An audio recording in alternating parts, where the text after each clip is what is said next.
Is there anybody in mind you would like to see the Minnesota Vikings try to sign as the head coach? Oh man, I would love to see Lefty get a good coaching opportunity. Byron, yep. If they want to go defense again, I would love to see Coach Bowles. With the history of Minnesota, they always tend to, pick defensive-minded coaches. And if they want to go that route, I think Bowles would be a great pick. Just not only what he was able to do over the last, 2 seasons, but his resume as far as his defense in general, always it speaks very highly. And I had the opportunity to play with both of those coaches. So I know what they bring to the table. I know they got Doug Peterson on the lookout. I think he'll be a good head coach as well. What about maybe a guy like Brian Flores? I think I know you don't know too much about him, but I don't know too much about him, but I know of him. You know what I mean? So I really can't speak too much about Brian. Were you surprised to hear the firing of B-Flow in Miami? I was, especially looking at what he was able to do, with what he had over the last, especially like Herm always said, it's hard to win when you don't have a quarterback. Not saying that they didn't have a quarterback. They did not have a consistent quarterback under center. You had Tua. You had who else they had out there? They had like 2 quarterbacks, right? Jacoby Brissett when Tua was hurt.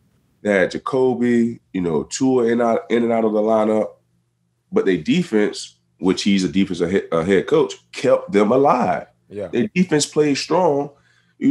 Over the last that's been the strongest suit of their team over the last 2 seasons, and that's what you hired him for, to revamp your defense, get your defense on the map. And I believe that's what he did. And he just didn't have a consistent enough play at quarterback. But I believe that's all he needed, was just consistent enough play at quarterback to be able to keep his teams in the game. We knew his defense was going to play outstanding throughout the season.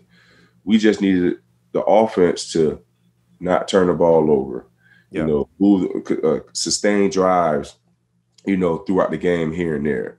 Just do your part. And I feel like they wasn't able to, come through for him, especially early on in the year. Yeah, for him as a team. But they started to get together at the back half of the year, something like that, how they did in 2001 as well. So you can it shows that the team gets better throughout the year, and it shows that the team wants to play for this head coach. So when I saw the fire, I was like, whoa. Then he got like the best over the last 2 seasons. I think he lost 14 games, and he got better records than like Bill, Cliff Kingsbury. I think it was, I think Kyle was on there. It was like 6 head coaches on there, and he had a better record than all those guys, and all those guys still have their jobs. Yeah, he had a heck of a second half of the season. I think they finished the second half of the season 8-1. Outside of that, slow start, winning 1 ball game in the first 2 months of the season.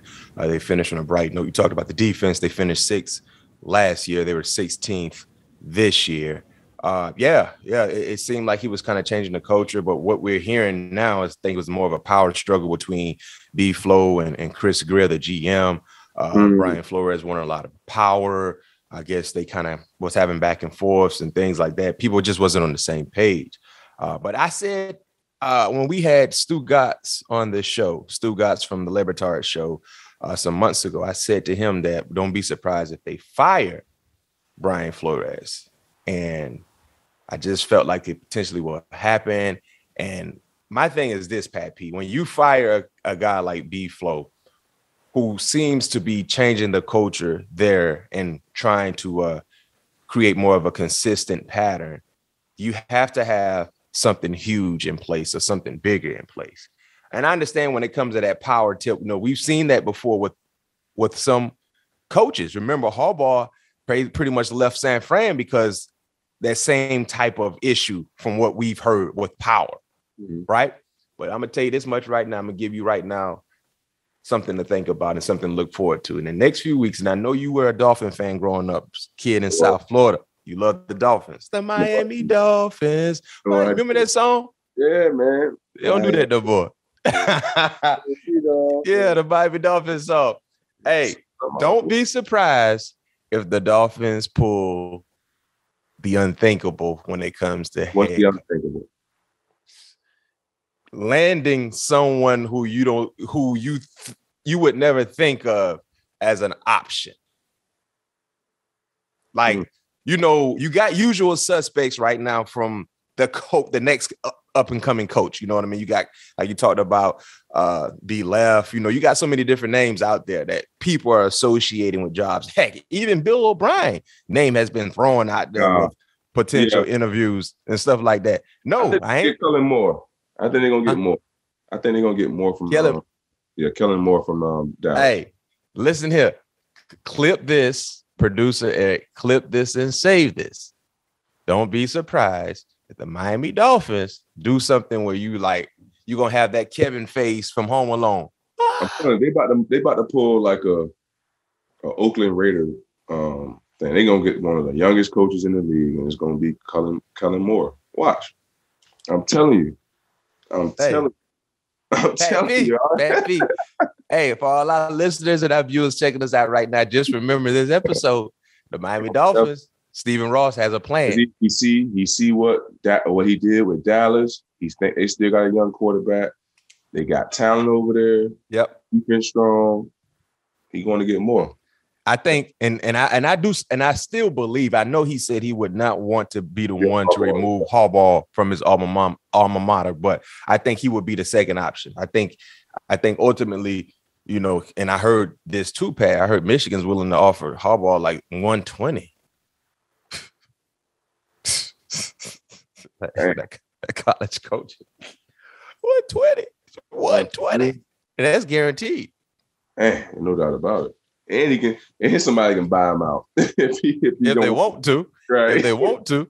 If they don't, okay, he get 120. But hey, clip this and save this. Look out for what's probably going to happen in Miami.